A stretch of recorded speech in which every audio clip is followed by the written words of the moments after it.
آپ لوگوں کے بوجھ اٹھاتے ہیں، ان کی پریشانیوں میں مدد کرتے ہیں، مہمان کو آ جاتا ہے آپ اس کی عزت کرتے ہیں، جس کے پاس کچھ نہیں ہوتا اس کی مدد کرتے ہیں۔ فکر نہ کریں، اللہ آپ کو کچھ دینے والا ہے، کچھ دینے والا ہے۔ یہ کافروں سے عزتیں ڈھونڈتے ہیں، ساری عزتیں تو اللہ کے پاس ہیں، اللہ کے پاس ہیں۔ عوام مجھے سلیکٹ کرے گی یا الیکٹ کرے گی۔ ہم نے اپنی آنکھوں سے دیکھا جو بادشاہ تھے، اللہ نے ان کے نیچے سے کیسے کرسی کھینچی۔ جو اپنے آپ کو مضبوط سمجھتا تھا، اللہ نے اس کو بھی بتایا کہ تیرا بھی کوئی الہ ہے جو حکومتیں دیتا اور چھینتا ہے، عزتیں دیتا اور لیتا ہے۔ فضیلت الشیخ مفتی عبداللطیف، اسلامک اسکالر۔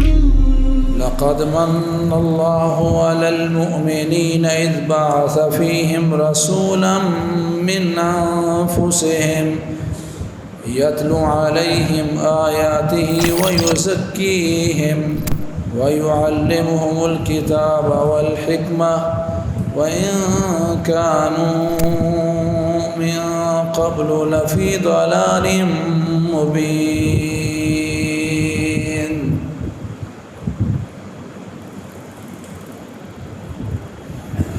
یقیناً اللہ تعالیٰ نے مومنوں پر احسان کیا ہے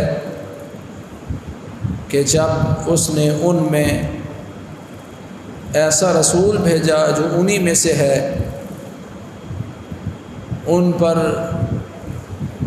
اس کی آیات تلاوت کرتا ہے، ان کا تزکیہ کرتا ہے اور ان کو کتاب و حکمت سکھاتا ہے۔ یقیناً وہ اس سے پہلے بہت بڑی کھلی گمراہی میں تھے۔ ربیع الاول شروع ہوا، ہر بندہ اپنے انداز میں رسول اللہ صلی اللہ علیہ وسلم سے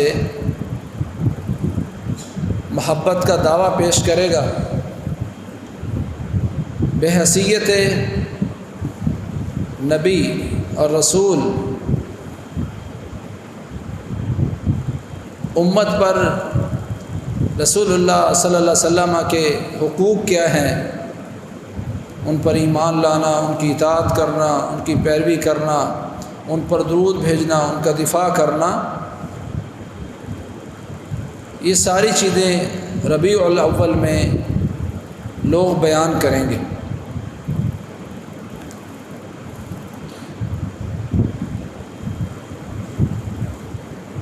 وہ نبی جس کی بعثت پر اللہ تعالیٰ نے اپنا احسان جتلایا ہے، زمین و آسمان پیدا کیا، ہر چیز جو انسان کی چاہت میں اسے عطا کی، بیوی بچے دیے، عزت و شہرت دی، پر ان چیزوں پر اللہ تعالیٰ نے اپنا احسان نہیں جتلایا۔ جس چیز پر احسان جتلایا وہ رسول اللہ صلی اللہ علیہ وسلم کی بعثت ہے۔ آپ کو نبی بنا کر، رسول بنا کر مومنوں پر اللہ نے بھیجا، اس بات کا اللہ نے احسان جتلایا ہے۔ ہم نے کبھی سوچا کہ رسول اللہ صلی اللہ علیہ وسلم کی بعثت اور اس کے سارے ادوار، ان کی کیفیت کیا ہے؟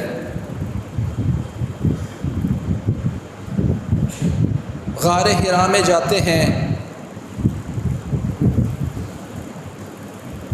جو اس وقت دین ابراہیمی کی بقایات تھیں اس کے مطابق عبادت کرتے ہیں۔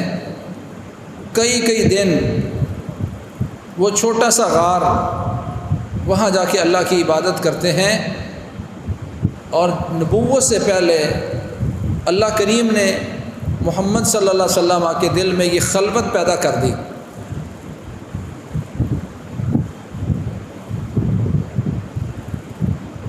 اپنا مقرب بنانے کے لیے اللہ تعالیٰ نے خلوت، عبادت، اس میں شدت پیدا کر دی۔ کیسا وہ انداز ہوگا کہ آپ خلوت میں جہاں لوگ جا نہیں پا رہے وہاں بیٹھے ہوں کہ اچانک ایک شخص جو در حقیقت فرشتہ ہے آ کے آپ سے کہے اقرا، مطالبہ اس بات کا ہے جو رسول اللہ صلی اللہ علیہ وسلم کی صفت میں نہیں ہے، آپ پڑھے ہوئے نہیں تھے اور اس نے مطالبہ کیا اقرا، پڑھیے۔ اجنبی بندہ غار حرا میں آ کے مطالبہ اس بات کا کر رہے جو بات آپ کی صفت میں شامل نہیں ہے۔ آپ نے کہا ما انا بقارئ، بھائی میں تو پڑھا لکھا نہیں ہوں۔ اب آنے والا اجنبی وہ آگے بڑھ کر پیارے پیغمبر محمد کریم صلی اللہ علیہ وسلم کو بازو میں لے کر اس قدر دباتا ہے کہ پیارے پیغمبر فرماتے مجھے ایسے محسوس ہوا جیسے میری جان نکل جائے گی۔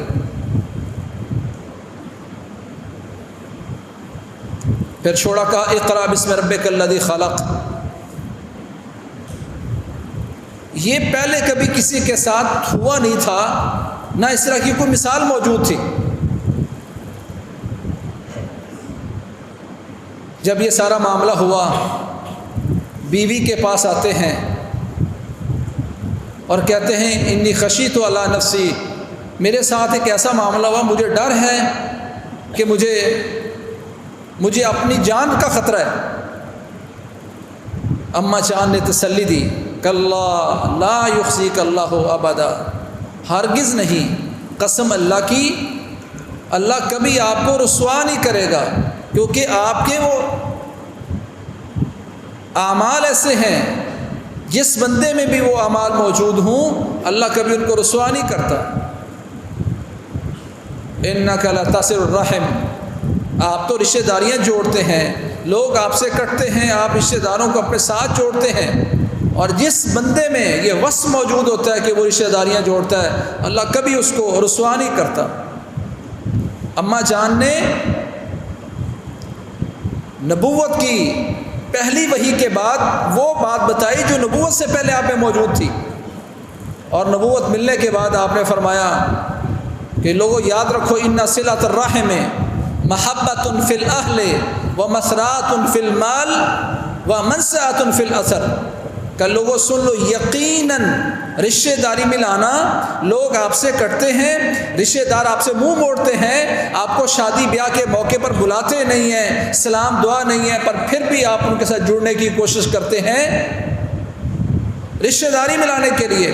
تو کہا یاد رکھو یہ رشتہ داری جوڑنا محبتاً فی الاہل، اللہ کے نبی ضمانت دے کے گئے ہیں، اور پیارے پیغمبر کے ایمان کا تقاضا یہ ہے کہ جو آپ کہہ کے گئے اس کو دل سے مانا جائے اور کہا جائے ایسا ہی ہے۔ اللہ کے نبی ضمانت دے کے گئے ہیں کہ رشتہ داری کو ملانے والا محبت فی الاہل، اس سے اہل و عیال میں، خاندان میں اس شخص کی محبت پیدا ہوتی ہے۔ مخالف بھی کاٹ کرنے اور اعتراض کرنے سے بچتے ہیں، اللہ اہل و عیال میں، خاندان میں سے محبتیں پیدا کرتا ہے رشتہ داری جوڑنے سے۔ وَمَسْرَاتٌ فِي الْمَالِ، مال میں سے اضافہ ہوتا ہے۔ آپ وظائف اور اذکار ڈھونڈ رہے ہیں، کون سا ذکر کرنے سے رزق بڑھ جاتا ہے؟ فرمایا وَمَسْرَاتٌ فِي الْمَالِ، یقیناً رشتہ داری ملانے سے مال میں اضافے ہوتے ہیں، رزق میں اللہ برکتیں پیدا کرتا ہے۔ وَمَنْسَعَةٌ فِي الْأَثَرِ، اور انسان کے مر جانے کے بعد لوگ ان کے نشانات کو یاد رکھتے ہیں، ان کی تعریفیں کرتے ہیں۔ اور آج بھی آپ کے کنبے قبیلے میں اگر کوئی ایسا بندہ تھا، اس کو مرے، اس کو فوت ہوئے اگر 30 40 50 سال بھی ہو گئے ہیں، تو رشتہ دار آج بھی اس کو یاد کرتے ہیں، اس جیسا بندہ کوئی نہیں گزرا خاندان میں۔ تو کہا آپ پہ تو وصف ہے، آپ رشتہ داری جوڑتے ہیں۔ وَتَحْمِلُ الْكَلَّةَ، آپ لوگوں کے بوجھ اٹھاتے ہیں، ان کی پریشانیوں میں مدد کرتے ہیں۔ وَتَقْرِي الضَّيْفَ، مہمان کو آ جاتا ہے آپ اس کی عزت کرتے ہیں، ایمان کا حصہ ہے۔ وَتَكْسِبُ الْمَعْدُومَ، جس کے پاس کچھ نہیں ہوتا آپ اس کے لیے روزی روٹی کا کوئی مسئلہ بناتے ہیں، اس کی مدد کرتے ہیں۔ وَتُعِينُ عَلَى نَوَائِبِ الْحَقِّ، حق کے مسائل میں آپ مدد کرتے ہیں۔ جس بندے میں یہ وصف ہوتا ہے کبھی وہ رسوا نہیں ہوتا۔ فکر نہ کریں، اللہ آپ کو کچھ دینے والا ہے.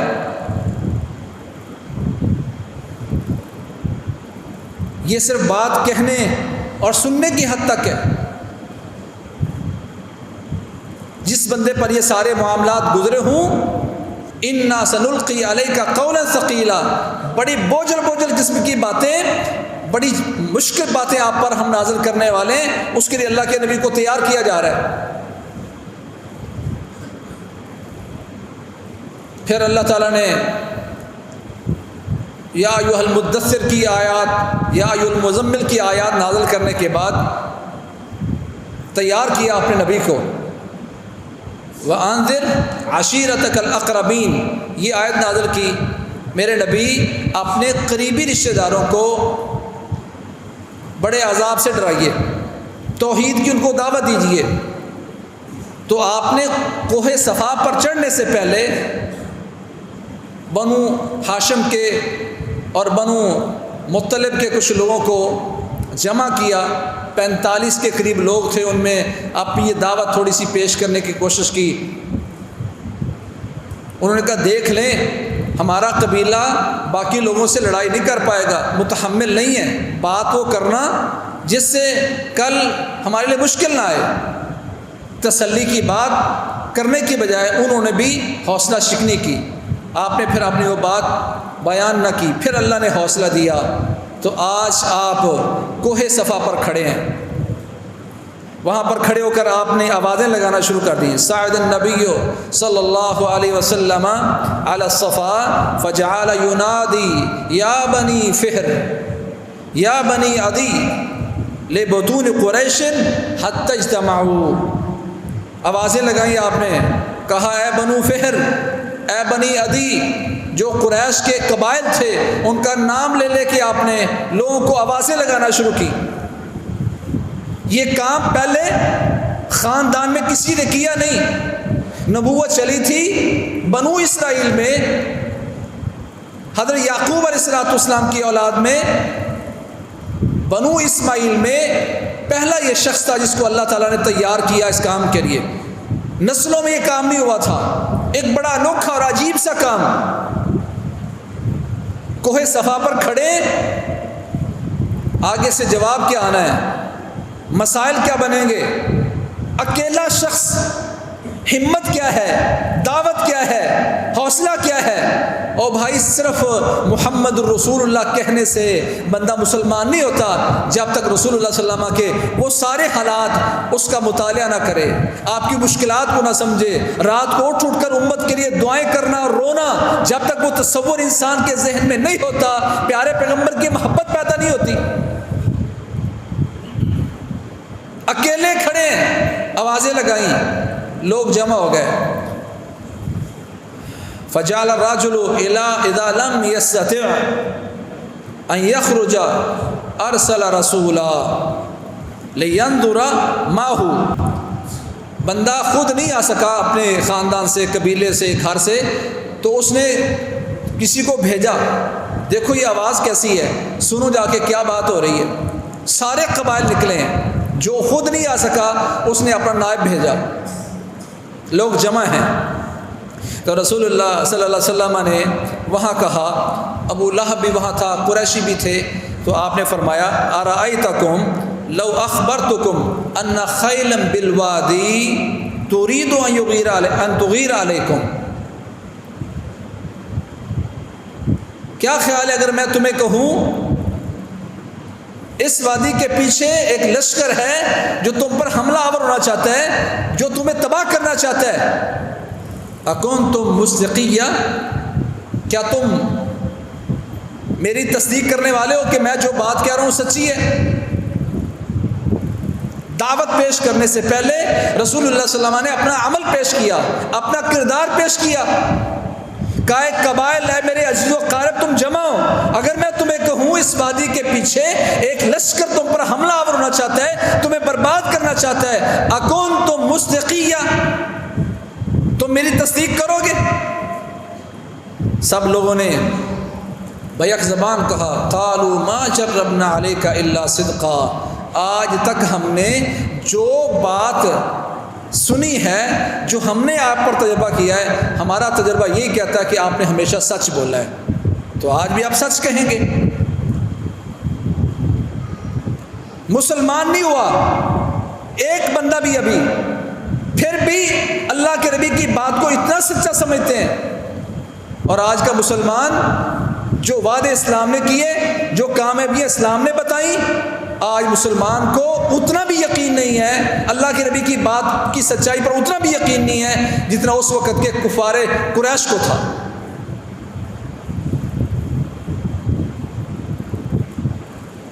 اسلام کہتا ہے عزتیں ملیں گی ایمان کے ساتھ، اللہ مدد کرے گا مومنوں کی، اسلام غالب آئے گا، مسلمان کبھی مغلوب نہیں ہوگا۔ یہ ساری باتیں کیا مسلمان نے سچ سمجھ لی؟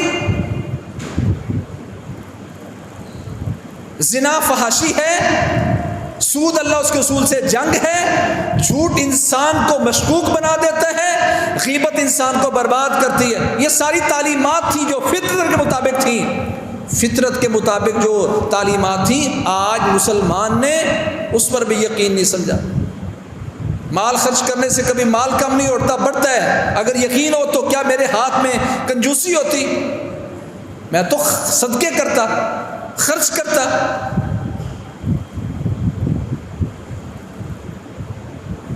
خزیمہ بن ثابت انصاری رضی اللہ تعالیٰ عنہ، صحیح بخاری میں اس روایت کی اصل ہے، تفصیل اس کی سنن ابی داؤد میں ہے۔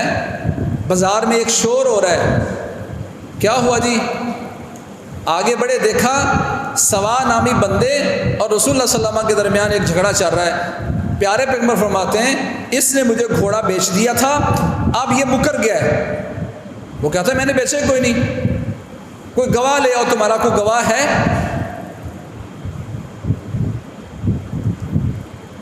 حضرت خزیمہ آگے بڑھے، انہوں نے کہا میں گواہی دیتا ہوں، جو بات پیارے پیغمبر کہہ رہے ہیں وہ سچ ہے، ایسا ہی ہوا ہے، سودا ہوا ہے۔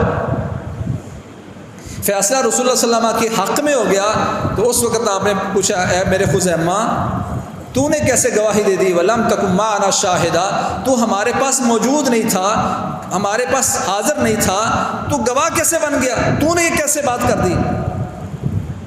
تو وہ بات کی جو ایک مومن کو کرنی چاہیے تھی کہ یا رسول اللہ آپ آسمان کی خبریں دیتے ہیں، جبریل آیا اس نے یوں کہا، ہم نے جو غیب کی چیزیں تھیں جس کا ہمیں پتہ بھی نہیں ہے، ہم نے تو کبھی اس میں آپ کو جھوٹا نہیں پایا، تو دنیا کے معاملے میں آپ کو جھوٹا کیسے سمجھ لیں؟ آپ نے فرمایا من شہد لہ خزیمہ او شہد علیہ فحسبہ، جس لوگوں سن لو، آج کے بعد میں فیصلہ کرتا ہوں، میرا خزیمہ جس بندے کے بارے میں گواہی دے دے یا کسی کے خلاف گواہی دے دے، اس کو دوسرا گواہ ڈھونڈنے کی ضرورت نہیں ہے، میرے خزیمہ اکیلے کی گواہی 2 بندوں کے برابر ہے۔ اسلام اور ایمان یہ ہے کہ جو اللہ کے نبی کہہ گئے اتنا سچ ہے۔ حضرت علی رضی اللہ تعالیٰ سے کسی نے کہا آپ تو ابھی بیان کرتے تھے خوارج قتل ہوں گے، ان میں سے ایک بندہ ہوگا، وہ اتنا قد ہے، اس طرح کا رنگ ہے اور اس کا بازو اس طرح کا ہے، اس طرح نشانیوں والا بندہ تو سارا ہم نے ڈھونڈ لیا، کوئی ملا ہی نہیں ہے۔ حضرت علی رضی اللہ عنہ فرمایا ہو نہیں سکتا، رسول اللہ صلی اللہ علیہ وسلم نے بات بیان کی ہو، یہ اللہ کے نبی کے معجزوں میں سے معجزہ ہے اور وہ ایسا نہ ہو، خود نکلے لوگوں کے ساتھ تلاش کرنے، تو دیکھا ایک بندہ ایک نالی میں الٹا گرا ہوا ہے، جب اس کو سیدھا کیا تو ساری وہ نشانیاں جو پہلے سے پیارے پیغمبر نے بیان کی تھی اس بندے میں موجود تھی۔ اتنا یقین تھا ان لوگوں کو، اور ایمان کا تقاضا بھی یہی ہے۔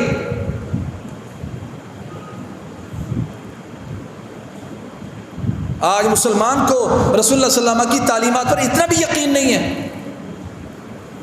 کہنے لگے ما جربنا علیک الا صدقا، اے محمد جو آپ بات کرتے ہیں آج تک تو ہم نے اس کو سچ سمجھا، آپ سچے ہیں۔ تو اس وقت محمد کریم صلی اللہ علیہ وسلم فرمایا وَإِنِّي نَذِرٌ لَكُمْ بَيْنَ يَدَيْ عَذَابٍ شَدِيدٍ، تو پھر میں تمہیں ایک بہت بڑے عذاب سے ڈراتا ہوں، یہ جو تم شرک کر رہے ہو، بتوں کی پوجا کر رہے ہو، اس سے بڑا عذاب آنے والا ہے۔ قولوا لا الہ الا اللہ، سو آج میں تمہیں دعوت دیتا ہوں کہ سارے معبودوں کی نفی کر کے ایک اللہ کو الہ مان لو۔ بس یہ بات کرنے کی دیر تھی، اپنے بھی بیگانے بن گئے، وہ چچا ابو لہب کہتا ہے تب اللہ کا سائر الیوم الہذا جماعتنا، نعوذ باللہ تیرے ہاتھ ٹوٹ جائیں، تو نے ہمیں اس لیے بلایا تھا۔ اللہ نے فوری اپنے نبی کی تسلی کے لیے تبت یدا ابی لہب و تب نازل کر کہا ہاتھوں ٹوٹیں گے، برباد ہوں گے اس ابو لہب کے جس نے میرے نبی کی یہاں سب لوگوں میں تردید کی۔ دنیا کے کافر آج سورۃ لہب پڑھ کے مسلمان ہو رہے ہیں۔ پوچھا تم کیوں مسلمان ہوئے ہو؟ کہتے اس لیے مسلمان ہوا ہوں کہ ابو لہب کی زندگی میں یہ صورت نازل ہو چکی تھی اور اللہ نے کہا یہ جہنم میں جائے گا، سیصلا نارا، یہ آگ میں داخل ہوگا۔ قرآن نے بیان کیا، اس کے پاس موقع موجود تھا کہ نعوذ باللہ قرآن کو غلط ثابت کرنے کے لیے وہ مسلمان ہو جاتا اور آگ میں نہ جاتا، پر قرآن اتنا سچا کہ آخر وہ جہنمی ہو کے مرا۔ یہ اتنا سچا قرآن ہے، لوگ آج یقین کر کے کافر مسلمان ہو رہے ہیں، پر پیارے پیغمبر محمد کریم صلی اللہ علیہ وسلم کی بات کو اتنا بھی سچ نہیں سمجھ رہا مسلمان۔ قرآن کہتا ہے یہودی عیسائی کبھی تمہارے دوست نہیں ہو سکتے، کیا ہم نے اس کو سچا سمجھا؟ اسلام ہمیشہ غالب آئے گا، مغلوب نہیں ہوگا، کیا اس کو سچا سمجھا؟ ایبتغون عندهم العزہ فإن العزة للہ جمیعا، یہ کافروں سے عزتیں ڈھونڈتے ہیں، ساری عزتیں تو اللہ کے پاس ہیں۔ قل اللہم مالک الملک تؤتی الملک من تشاء وتنزع الملک ممن تشاء وتعز من تشاء وتذل من تشاء بیدک الخیر انک علی کل شیء قدیر۔ قرآن میں موجود ہے۔ کیا آج مسلمانوں کو اس آیت پر یقین ہے؟ عوام مجھے سلیکٹ کرے گی یا الیکٹ کرے گی؟ ہم نے اپنی آنکھوں سے دیکھا جو بادشاہ تھے، اللہ نے ان کے نیچے سے کیسے کرسی کھینچی۔ جو اپنے آپ کو مضبوط سمجھتا تھا، اللہ نے اس کو بھی بتایا کہ تیرا بھی کوئی الہ ہے جو حکومتیں دیتا اور چھینتا ہے، عزتیں دیتا اور لیتا ہے۔ بات یقین کی ہے۔ جب ہم بات کریں گے کہ محمد رسول اللہ، یہ جملہ کہنے کے تقاضے کیا ہیں، تو اس میں بنیادی چیز ہے کہ جو بات اسلام نے بتائی اس کو میں سچا کتنا سمجھتا ہوں۔ ابو جہل نے آ کے ابو بکر سے کہا، ایک بندہ کہتا ہے میں راتوں رات مکہ سے چلا ہوں، بیت المقدس گیا ہوں اور پھر میں واپس آ گیا ہوں، کیا یہ بات سچ ہے؟ ابو بکر کہتے ہیں بالکل سچ نہیں ہے، ہو نہیں سکتا۔ وہاں جاتے جاتے 20 سے 25 دن لگتے ہیں جانے کے اور اتنے آنے کے، ممکن نہیں ہے۔ تو اس نے کہا اِنَّ صَاحِبَكَ يَقُولُ هَذَا، ابو بکر ہم بھی یہی کہتے ہیں کہ یہ بات غلط ہے، یہ بات تیرے نبی کہہ رہے ہیں۔ تو ابو بکر نے فرمایا تھا لَإِنْ قَالَ هَذَا لَصَدَقَ، اگر بات میرے نبی نے کہی ہے تو اب بات عقل کی نہیں رہی، اب بات ایمان کی آ گئی ہے، تو میں کہتا ہوں کہ جو پیارے پیغمبر نے فرمایا وہ سچ ہے۔ صحیح بخاری میں روایت ہے، وہ بیت اللہ کے ساتھ جو حتیم ہے، کھلی جگہ بیت اللہ کی، پیارے پر میں وہاں کھڑا تھا، قریشیوں نے کہا آپ کہتے ہیں وہاں گئے، ابو بکر نے امتحان لیے بغیر یقین کیا اور تصدیق کی، اسی لیے صدیق بن گئے۔ مشرکین مکہ کہتے ہیں اچھا تو گیا بیت المقدس، بتا اس کے دروازے کتنے ہیں؟ اللہ کے نبی فرماتے ہیں جل اللہ لیل بیت المقدس، اللہ نے بیت المقدس میرے لیے سامنے نمایاں کر دیا۔ وہ مجھے پوچھ رہے تھے، میرے سامنے اس کا نقشہ تھا، میں بتا رہا تھا یہاں گیٹ ہے، یہاں فلاں چیز ہے، یہاں فلاں چیز ہے۔ یہ تو کافروں کا طریقہ ہے نا کہ وہ تجربہ کر کے سمجھے کہ بات سچ ہے۔ مومن ایمان کے ذریعے سمجھتا ہے یہ سچ ہے۔ دنیا اب تحقیق کر رہی ہے، مکھی کسی مشروب میں گر جائے، ایک پر اس کا باہر ہوتا ہے، ایک نیچے ہے، جو نیچے والا ہے وہ بیماری والا ہے، فرمایا اس کو ڈبو دو گے تو اس بیماری کا تریاق دوسرے پر میں ڈبو کر باہر نکال دو گے، برابر ہو جائے گا کام۔ دنیا آج ریسرچ کر رہی ہے، ہم کہتے ہیں ریسرچ کر کے اگر ہم نے مانا تو ہم مومن نہیں ہیں۔ ہم تو ریسرچ کے پہلے پیارے پیغمبر کی بات کو سچ سمجھا، جو آپ نے فرمایا سچ ہے۔ دنیا ریسرچ کر رہی ہے، کتا کسی برتن میں منہ ڈال جائے تو مٹی کے ساتھ دھونے سے مٹی میں ایسے اجزاء موجود ہیں جو اس کے جراثیم کو ختم کرتے ہیں۔ دنیا اب ریسرچ کر رہی ہے، ہم نے تو اس وقت پیارے پیغمبر کی بات کو سچ سمجھا تھا جب تحقیق موجود نہیں تھی۔ دعوت پیش کی رسول اللہ صلی اللہ علیہ وسلم نے، وہ جو اپنے تھے وہ بھی دشمن بن گئے۔ دعوت پیش کی، پہلے دن سے جو آپ کے ساتھ تھے یار غار، ابو بکر مسلمان ہوئے، علی مسلمان ہوئے، خدیجہ مسلمان ہوئی، اور دوسرے کچھ غلام بلال اور دوسرے مسلمان ہوئے رضی اللہ تعالی عنہم اجمعین۔ کوئی تحقیق نہیں کیا ہوگا آگے، کیا بننے والے مسائل، اس پر غور نہیں، سچے نے سچ بات کہی ہے تو مان لیا۔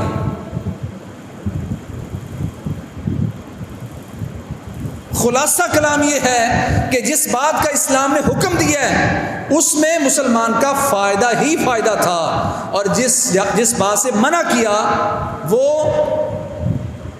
نقصان ہی نقصان تھا۔ اب دیکھنا یہ ہے جس بات کا اسلام نے حکم دیا ہم کتنا مانتے ہیں، جس بات سے روکا ہے اسے کتنا رکتے ہیں، اس پر بھی ہم تفصیلاً بات کریں گے۔ دعوت پیش کی رسول اللہ صلی اللہ علیہ وسلم نے، اپنے دشمن بن گئے، منصوبے ہونے شروع ہو گئے، میٹنگ کال کی انہوں نے، ولید بن مغیرہ بیٹھا ہے جو ان میں سیانہ سمجھا جاتا تھا، مجلس لگا کے بیٹھا، کیا کریں، دعوت دے دی رسول اللہ صلی اللہ علیہ وسلم نے، جو ایک سچی دعوت ہے، بات پہ مٹھاس بڑی ہے، کردار بہت اچھا ہے، کیا کریں ان کے خلاف کہ لوگ ان سے متنفر ہو جائیں۔ منصوبے بنائے جا رہے ہیں، لوگ باہر سے آئیں گے، مکے والے تو دشمن بن گئے، باہر والے تو نیوٹرل ہیں، وہ کیا پتہ نہیں کیا کریں گے۔ نیوٹرل لوگ ان کو کیسے پیارے پیغمبر سے دور کرنا، منصوبے شروع ہو گئے۔ کہا جی ہم کہیں گے کہ یہ شاعر ہے، ولید بن مغیرہ کہتا نہیں یہ بات نہیں بنے گی، اس لیے نہیں بنے گی کہ ہم نے شاعروں کے کلام سنے ہیں، جیسی بات آپ کر رہے ہیں وہ شاعروں والا کلام نہیں ہے۔ اچھا ہم کہیں گے یہ نعوذ باللہ مجنون ہے، دیوانہ ہے، پاگل ہے نعوذ باللہ۔ کہا نہیں، لوگ بڑی عقل رکھتے ہیں، جب رسول اللہ صلی اللہ علیہ وسلم کی بات ہوتی ہے تو لوگ سمجھیں گے دیوانے اس طرح کی بات نہیں کرتے، یہ مجنون کی بات نہیں ہے۔ کہا اچھا ہم کہیں گے کہ یہ جو ہے ساحر ہے، جادوگر ہے۔ باتیں شروع ہوئیں کہ کہتا ہے کہ کہا ساحر ہے، جادو کرتے ہیں، جس کا نتیجہ یہ ہوتا ہے کہ بہن بھائی کی دشمن بن جاتی ہے، بھائی اپنے بھائی سے الگ ہو جاتا ہے، بیٹا اپنی ماں کو چھوڑ کے ان کے ساتھ مل جاتا ہے، دنیا قربان کرنا شروع کر دی ہے، گھر بار اپنے چھوڑنے شروع کر دی ہیں، صبح شام ان کو مارا جاتا ہے تو یہ ٹلتے نہیں ہیں۔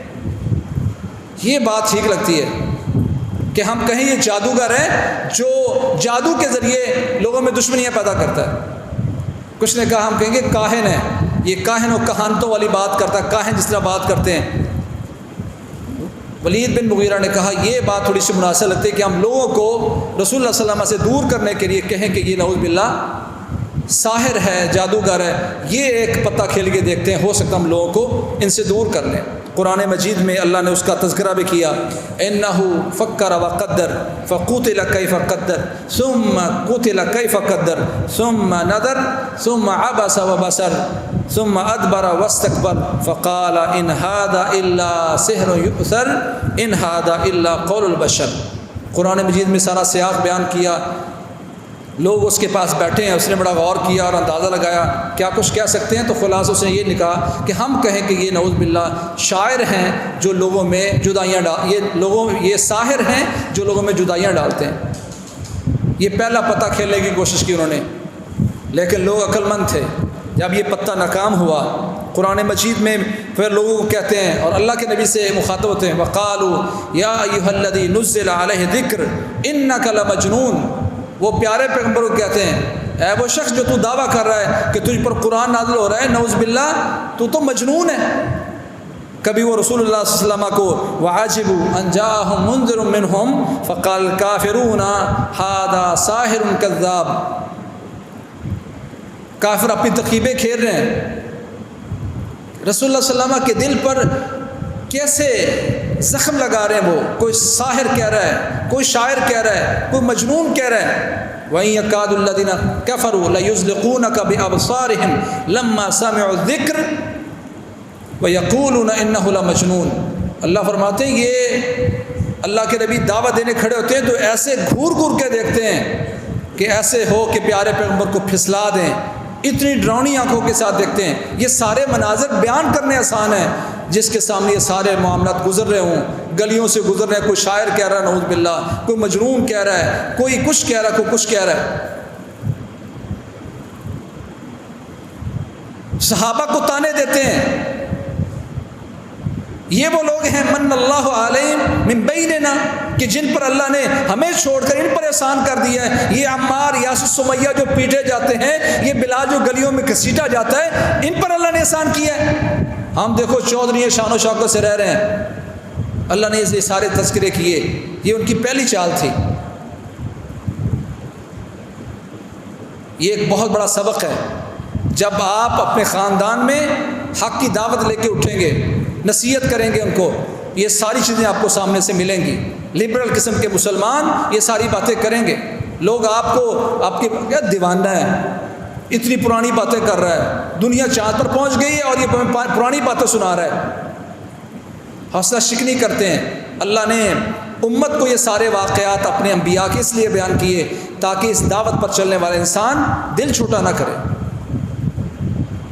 رشتہ داروں میں بدعات کو ختم کرنا چاہیں، آپ حق کی بات کرنا چاہیں، شادی بیاہ کے گندے روایت توڑنے چاہیں، لوگ آپ کو مجنون کہیں گے. اللہ نے پہلے سے بیان کر دیا جو بھی یہ دعوت لے کے اٹھے گا اس کے ساتھ یہی ہونا ہے. جب ان کے نبی کے ساتھ یہ ہوا ہے تو اس دعوت کو لے کے چلنے والا اس کو بھی دل بڑا رکھنا چاہیے. کیا کیا انہوں نے منصوبے کیے، پھر دعوت کیسے پھیلی، پھر پیارے پیغمبر کے حقوق کیا ہیں، اس پر ہم درجہ بدرجہ بات کریں گے. اللہ کریم ہمیں بعثت نبوی کے جو آداب اور احکام ہیں ان پر عمل کرنے کی توفیق نصیب فرمائے، اس کو سمجھ کر امت میں پھیلانے کی توفیق نصیب فرمائے، اور علی وجہ البصیرہ اس کو اپنانے کی توفیق نصیب فرمائے. فاقول قولی ھذا واستغفر لی ولکم سبحانک اللہم وبحمدک اشہد ان لا الہ الا انت استغفرک. خیر کی بات آگے شیئر کیجیے اور اپنے لیے صدقہ جاریہ بنائیے.